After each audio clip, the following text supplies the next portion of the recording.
Universe நேயர்களுக்கு எனது அன்பான வணக்கத்தை தெரிவித்துக் கொள்கிறேன் தோழர்களே. நேற்று ஒரு காணொளி யூனிவர்ஸில் நான் போட்டிருக்கிறேன். பள்ளிக்கூடத்திற்கு செல்லக்கூடிய மாணவர்கள் அவங்க சாப்பிட்றதுக்கு என்ன செய்வாங்கங்கிறதையும், சாப்பிட்டு முடித்து எடுத்துக்கொண்டு கூடிய பொருட்களை அவர்கள் என்ன செய்வாங்கங்கிறதையும், ஒரு ஐஏஎஸ் படித்த ஒரு மெத்த எக்கனாமிக் ப்ரொஃபஸராக இருக்கக்கூடியவர், அமெரிக்காவில் வேலை பார்க்கக்கூடியவர் ஒரு கருத்து சொன்னதுக்கு எம்ஜிஆர் சொன்ன கருத்தை நான் என்ன சொல்லியிருந்தேங்கிறது உங்களுக்கு ஞாபகம் இருக்கும் தோழர்களே. இல்லைனா ஒரு வரியில் நான் சொல்கிறேன். சாப்பிட்றதுக்காவது பள்ளிக்கூடத்துக்கு வருவாங்கல்ல பிள்ளைங்க, இந்த சாப்பிட்ட பிறகு அவர்கள் காதில் ஒலிக்கக்கூடிய அந்த பாடத்திட்டங்கள் மனசுக்குள்ளே பாஞ்சு ஒரு 6 மாதம் கழிச்சாவது அடுத்த வருஷமாவது அந்த பள்ளிக்கூடத்தை முழுமையாக நிரப்ப மாட்டானா? அப்படி இல்லை என்று சொன்னாலும் பெற்றோர்களுடைய அந்த பசியின் சுமையை நான் குறைப்பதில் பெருமைப்படுகிறேன் என்றாவது ஒரு நாள் நான் நினைப்பது நடக்கும் எம்ஜிஆர் சொன்னதாக நம்ம சொல்லுவோம். இது அப்படியே வச்சுக்கோங்க. நேற்று ஒரு திரைப்படம் பார்த்தோம். அது இயல்பாக தற்செயலாக நடந்தது. நான் சினிமாக்களோட விமர்சனங்களை பற்றி நான் இதில் பேசுவது இல்லை. ஆனால் இது சமூக சிக்கல் இருப்பதால் என்னுடைய தோழர்களும் தம்பிமார்கள் இதை பேச வேண்டும் என்று சொன்னதுனால இந்த கருத்தை நான் சொல்கிறேன். யாராவது ஒரு 10 பேருக்கு போய் சேராதா? யாராவது அப்பா பார்த்த தொழிலை, இப்படி சொல்லட்டுமே, அப்பன் பார்த்த தொழிலை பிள்ளைய செய்யணும்னு விரும்புவாங்களான்னு கேட்டிங்கன்னா, ஒரு 5 ஸ்டார் ஹோட்டல் நடத்தி அந்த 5 ஸ்டார் ஹோட்டலில் கேட்டரிங் நடத்தக்கூடிய ஒரு ஆள் அதை நிர்வாகம் பண்ணுவதற்கு தன் பிள்ளையை அந்த இதில் வச்சுருப்பாங்க. அதோட முதலீடு எவ்வளோ இருக்கும் தெரியுமா? கோடிகளில் இருக்கும். கட்டடங்களில் இருந்து, ஃபுல் ஃபர்னிச்சர்லேருந்து அப்படி இருக்கும். இது ஒரு வகை. மருத்துவம் படித்தக்கூடிய டாக்டர்கள் என்ன செய்வாங்க அப்படின்னா, கஷ்டப்பட்டு கிராமங்களிலிருந்து படித்து முடிச்சுட்டு வெளியில் போவான். வெளியில் போய் முட்டி மோதி சீட்டு வாங்கி படித்து ஒரு டாக்டராக வெளியில் வந்துடுவான். அதற்கு எல்லாமே எம்ஜிஆர் அவர்களும் திராவிடர் இயக்கத்தின் கல்வி சாலைகள் கொடுத்த அந்த கொடையின் காரணமாக பெற்ற கல்வி அவர்களுடைய வாழ்க்கையோட தரத்தை மாற்றும். இப்போ என்ன ஆகும்னு கேட்டால், இந்த டாக்டர் சக்ஸஸ் ஆன உடனே அவர் ஒரு ஹாஸ்பிட்டல் கட்டுவார். ஹாஸ்பிட்டல் கட்டி முடிஞ்ச உடனே அவர் ஒரு 35, 45, 55, 70 வயசாகும்போது அவருக்கு நிறைவாகும் இல்லையா? அந்நேரம் பார்த்திங்கன்னா ஒரு நல்ல பேரும் புகழோட கட்டடத்தோட சொத்துக்களோடு அவர் இருப்பார். அப்போ தான் அவர் யோசிப்பார், இதுக்கு நமக்கு பிறகு இந்த ஆஸ்பத்திரியை மெயின்டைன் பண்ணுறது யார் அப்படிங்கிறதுக்காக தாம் பிள்ளையே டாக்டர் ஆகுவார். புரியுதா தோழர்களே? நான் இந்த படத்தை பற்றி தான் உங்களுக்கு சொல்ல வரேன். இது இயல்பானது. நீங்கள் எந்த மருத்துவமனையை பாருங்கள், வாரிசு இல்லாத மருத்துவமனையுடைய அந்த இன்ஃப்ராஸ்ட்ரக்சர் என்ன ஆகும்? எங்கள் ஊரில் பல மருத்துவமனை இருக்குது. எல்லா டாக்டர் பிள்ளையும் டாக்டராக இருக்கா. ஏன்? அந்த சொத்தை மெயின்டைன் பண்ணணும், அதுக்கு ஒரு ஆள் வேணும். ஆனால் திறமை இல்லாத ஆஸ்பத்திரி தன்னை போல விழுந்துடும். பல ஆஸ்பத்திரியாக இருக்குது. சரியா? இது ஒரு முறையில் இருக்குது. ஹாஸ்பிட்டலுக்கு ஓகே, ஹோட்டலுக்கு ஓகே. தெருவில் ரோட்டில் அப்பாவும் அம்மாவும் கல்லில் ஆட்டி கல்லில் அரைச்சி 10 ரூபா 15 ரூபாய்க்கு இட்லி கடை வைக்கிறதா ஒரு படம் எடுத்திருக்காங்க. தப்பான கதை தோழர்களே, தப்பான கதை. மூளையை மழுங்கடிக்கக்கூடிய வேலையை ரஜினியின் முன்னாள் மருமகன் அந்த வேலையை செஞ்சு வச்சுருக்கிறான். படத்தை பார்த்து விட்டு எனக்கு ரத்தமெல்லாம் கொதித்ததுங்கிற வார்த்தையெல்லாம் கேட்டுக்குவோம். எங்கள் தந்தை பெரியாரும் பேரறிஞர் அண்ணாவும் டாக்டர் கலைஞரும் புரட்சி தலைவரும் புரட்சி தலைவி ஜெயலலிதாவும் புரட்சி புயல் வைகோவும் ராமதாசும் விடுதலை சிறுத்தைகளோட தலைவர் திருமாவளவனும் எண்ணற்ற தலைவர்கள் தமிழ்நாட்டில் தொண்டைக்குழியில் ரத்தம் வர பேசி பேசி பேசி கொடுத்த கல்வியையும் கல்விச்சாலையும் ஒரு சினிமா காட்சியின் மூலமாக தகர்த்தெறிகிற வேலைகளை பார்க்கும்போது நிஜமாகவே என் நெஞ்சம் கொதித்தது தோழர்களே. அதைத்தான் அந்த இடத்துல பதிவு செய்கிறேன் நான். பிளட்டி ராஸ்கல் படம் எடுத்திருக்கிறான். அப்பாவோட ஆசை இட்லி கடை. இட்லி கடை எங்கே இருக்குது? ரோட்டில் இருக்குது, ஒரு கிராமத்தில். அந்த கிராமத்தில் ஒரு ஓலைக்கோட்டை. நான் கதையில் இருக்கக்கூடிய அந்த கண்டென்ட்டை சொல்கிறேன். ஏன் இதை நம்ம பேசுகிறோம் அப்படின்னா, கரூரில் நடந்த ஒரு நாசகார சம்பவத்திற்கு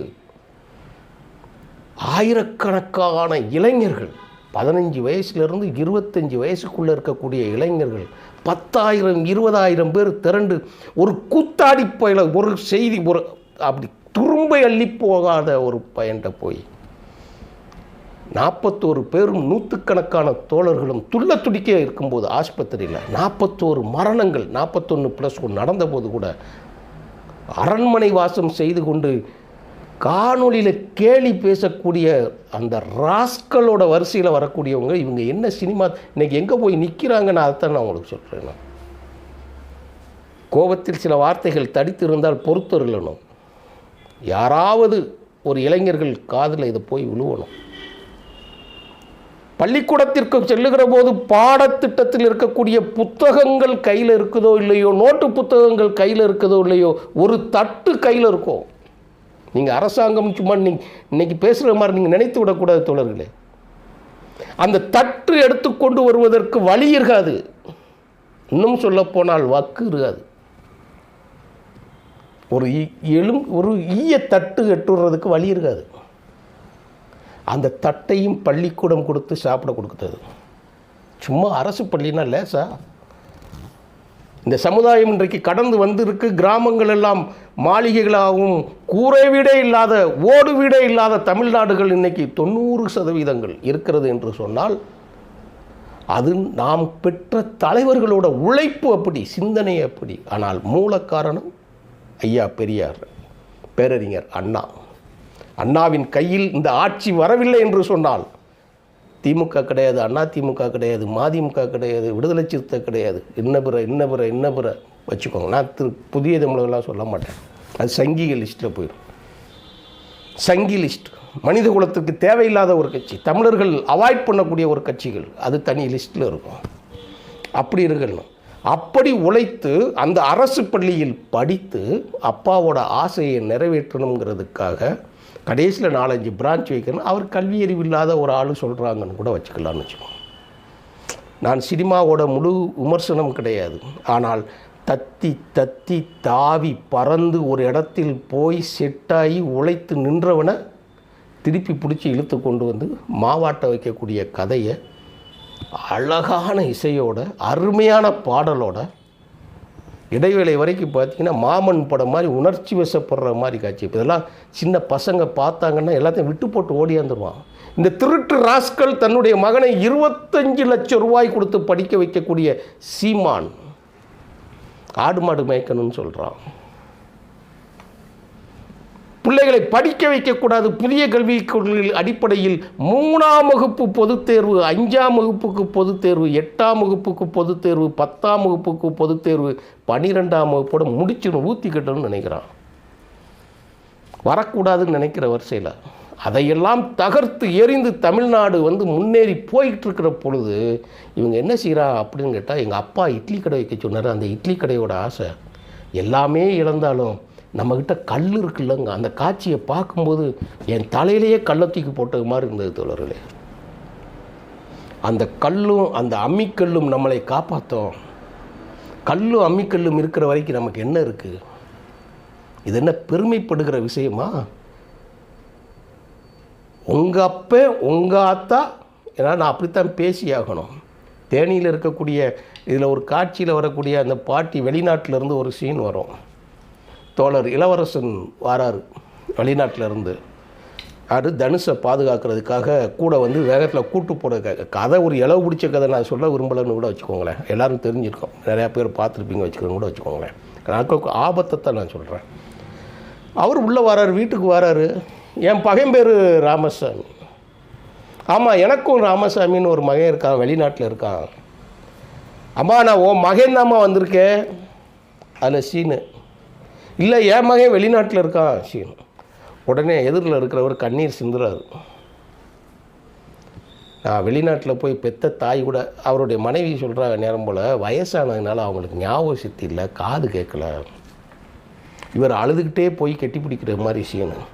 இந்த எல்லா படத்தை பார்த்து பாழாகி போய் வெளிநாட்டில் வேலை பார்த்து கொண்டிருக்கக்கூடிய தோழர்கள் வேலையை விட்டு வெளியே வந்துடக்கூடாது பதட்டத்தில் நான் பேசுகிறேன். படு பாவிகள். ஆனால் இந்த படத்தை எடுத்தக்கூடிய தனுஷோட மகன் 50 லட்சம் ரூபா வருஷத்துக்கு கட்டி படிக்க வைக்கிறான். நல்லா தெரிஞ்சுக்கணும். அவங்க ஸ்கூலில் படிக்கிற குழந்தைய அவன் முன்னாள் மாமியாக ஒரு ஸ்கூல் நடத்துகிற ஸ்கூலுக்கு வாடகை கூட தரமாட்டேன்னு சொல்கிற 50 லட்ச ரூபா கொடுத்து படிக்க வைக்கிறான். நல்லா புரிஞ்சுக்கணும். அதை நம்ம பிள்ளைகளை மூளைச்செலவு இதை நீங்கள் மத்திய அரசோட புதிய பாடத்திட்டத்தோடு கனெக்ஷன் பண்ணி பார்த்துக்கோங்க. நீங்கள் இவனுங்கெல்லாம் இப்படி தான் வருவாங்க பிரச்சாரத்திற்கு. அந்த படத்தை வெளியிட்டிருக்கிறது யார், அந்த படத்தை ப்ரொடக்ஷன் பண்ணது யார், எல்லாமே நம்ம ஆய்வு கூறுறதாக இருக்கணும். உணர்ச்சிக்கு இடம் கொடுத்துடக்கூடாது. அப்படி உணர்ச்சிக்கு இடம் கொடுத்ததுனால தான் இன்றைக்கி கரூர் சம்பவங்கள் வரைக்கும் நடந்து முடிஞ்சிருச்சு. இடஒதுக்கீடு கொடுத்து, வகுப்பு வாரித்துவம் கொடுத்து, வேலைவாய்ப்பில் முன்னுரிமை கொடுத்து, தகர்க்கப்பட்டவர்கள் எழுந்து வர வேண்டும் என்பதற்காக அந்த ரிசர்வேஷனை அப்படியே அந்த இடத்துக்கு ஆள் இல்லைன்னா அதை அப்படியே நிப்பாட்டுங்கிற அளவுக்கு சட்டத்தை கொண்டு வந்து அப்படி கட்டி காத்து மாணவர்களையும் இளைஞர்களையும் நம்ம உருவாக்கி இந்த ராஸ்கல் போவானா, தாய்லாந்தில் பெரிய ஹோட்டல் இருக்குமா, அம்மா அப்பாலாம் இருக்காங்களா, அம்மா அப்பா கடைசி கனவு அந்த இட்லி கடை. அந்த இட்லி கடை எப்படி இருக்குன்னு கேட்டோன்னா, தெரு ஓரத்தில் கம்மாக்கரையில் ஒரு ஓரத்தில் ஒரு ஓலை குடிசை போட்டு இருக்கானா. ராஸ்கல் எங்கடா இருக்கீங்க நீங்கள்லாம்? அந்த ஹோட்டலில் ஒரு நாள் நீ திம்பியா? ஒரு நாள் அந்த ஹோட்டலில் நீ திம்பியா? உன் புள்ள சாப்பிட வைப்பியா? நீ உன் பொண்டாட்டியை சாப்பிட வைப்பியா? உங்கள் ஆத்தா அப்பனை கூட்டு போய் நீ படிக்க வைப்பியா?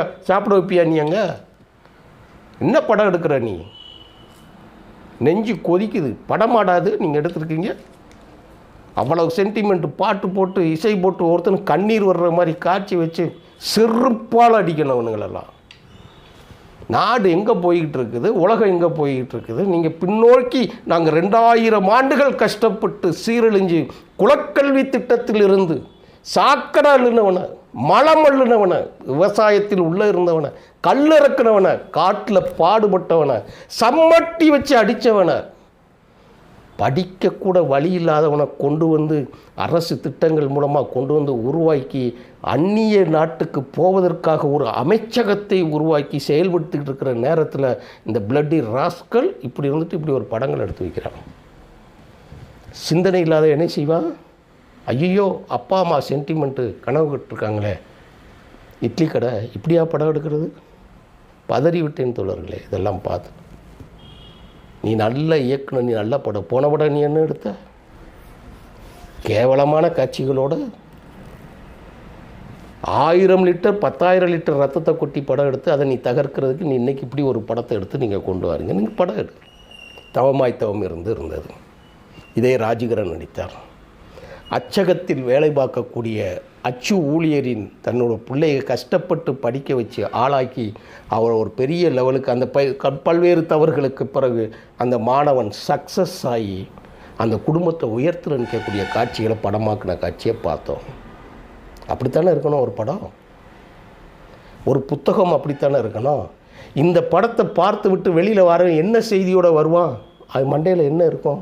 அவனுக்கு சமூக நீதினா என்னன்னு தெரியாது, வகுப்பு வாரித்துவம்னா என்னன்னு தெரியாது, இடஒதுக்கீடுனா என்னன்னே தெரியாது. ரிசர்வேஷன் சீட்டு வந்து படிக்காங்கன்னு சொல்லி பேசக்கூடிய ஒரு படுபாதக செயல்களோட அந்த காலத்தில் தான் நம்ம இருக்கோம். அவனுக்கு புரியலை. முதல்ல ஸ்காலர்ஷிப்னா என்னன்னு புரியலைங்க. காலுக்கு போடுறதுக்கு செருப்பு கொடுத்து, புத்தக பை பேக்கு கொடுத்து, புத்தகங்கள் கொடுத்து, நோட்டு கொடுத்து, ஸ்காலர்ஷிப் பணமும் கொடுத்து, சாப்பாடு போட்டு, காலை உணவு போட்டு, மதிய உணவு போட்டு, சீருடை கொடுத்து, முதலே சொன்னேன் இல்லையா, செருப்பு கூட கொடுத்து நாம் பழுதிய பையங்களெல்லாம் படிக்க வைக்கணும்னு சொல்லி நினச்சி போனால் அவன் கடைசியில் என்டர்டெயின்மெண்ட்டுக்கு சினிமாவுக்கு போவோம். இதில் என்ன ஒரு கேவலமான செயல் தெரியுமா? அதை நான் சொல்கிறேன். ஆனால் இந்த படத்தை வெளியிட்டிருக்கிறது திமுக. இன்றைக்கி இந்த ஆட்சியில் முதலமைச்சராக இருக்கக்கூடிய முதலமைச்சரோட பேரை, துணை அமைச்சரோட மகன் டைட்டிலில் வெளியே வருது. இது தவிர்க்கப்பட வேண்டும். காசு என்ன தொழில் பண்ணாலும் காசு தான் வரும். அதுக்காக இப்படிலாம் நீங்கள் கெடுக்கிறதை தவிர்க்கணும். இவ்வளோ தூரம் சொல்கிறோம் இல்லையா? அரசியலை அயோக்கியர்கள் ஆக்கிரமிக்கிற பொழுது அரசியலை சுத்தப்படுத்த வேண்டும் என்று பணியாற்றுவதாக சொல்லிக்கொள்ளும் நாம் என்ன செஞ்சுக்கிட்டு இருக்கோம்? சாக்கடை மலம் அள்ளுபவனே வெளியே வான்னு சொல்லிக்கிட்டு இருந்தால் நம்மளே வந்து சாக்கடை அள்ளுறதுக்கு உண்டான மெஷினரியை அவன் கையில் கொடுத்தோம்னா எப்படி இருக்கும்? அப்படித்தான் இந்த இது தேட்டருக்குள்ள. அதையும் சொல்ல வேண்டியது நம்ம கடமை தோழர்களே. நான் குறித்த நேரத்திற்குள் முடித்துவிட வேண்டும் என்று தான் நினைத்தேன். பேராபத்தான படம் சினிமா கிடையாது. விஜய்க்கு கூடிய கூட்டம்ங்கிறது விஜயை பார்க்க ஓடின கூட்டமா இல்லைன்னா அந்த இதை அவங்க பேசுகிறத கேட்குறது. நம்ம எத்தனையோ காணொலிகளில் இப்போ பார்க்குறோம், எல்லாமே பார்க்குறோம். நம்ம அதில் என்னென்ன செய்திகள் வருதெல்லாம் பார்த்தா அவங்க என்ன புரிதல், அரசியலே புரிதலற்ற ஒரு இடத்துல தான் நம்ம இருக்கோம். அவனுக்கு புரியக்கூடாது என்பதற்காகவே இவர்கள் இப்படி செய்கிறாங்களா, அதுவும் நமக்கு தெரியல. ஆனால் அவர்களை பாதுகாக்க வேண்டிய இடத்துல நம்ம இருக்கோம். வேறு யார் செய்ய முடியும்? ஒரு தகப்பனாக, ஒரு சகோதரனாக, ஒரு நண்பனாக, ஒரு நலம் விரும்பியாக, ஒரு சமூக ஆர்வலனாக மதி யூனிவர்ஸில் பார்க்கிறேன், பேசுகிறேன் தோழர்களே.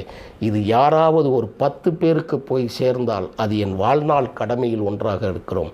வாழ்க தந்தை பெரியாரின் புகழ், ஓங்குக பேரறிஞர் அண்ணாவின் புகழ் என்று சொல்லி திராவிட தத்துவங்களையும் கல்வியின் மகத்துவத்தையும் கொடுத்த அந்த பெரும் தலைவர்களுக்கு வணக்கத்தையும், இளைஞர்களுக்கு நல்ல புத்தி சொல்லக்கூடிய படங்களை நடிகர்களும் ப்ரொடியூசர்களும் எடுக்க வேண்டும் என்ற வேண்டுகோளோடு முடிக்கிறேன் தோழர்களே.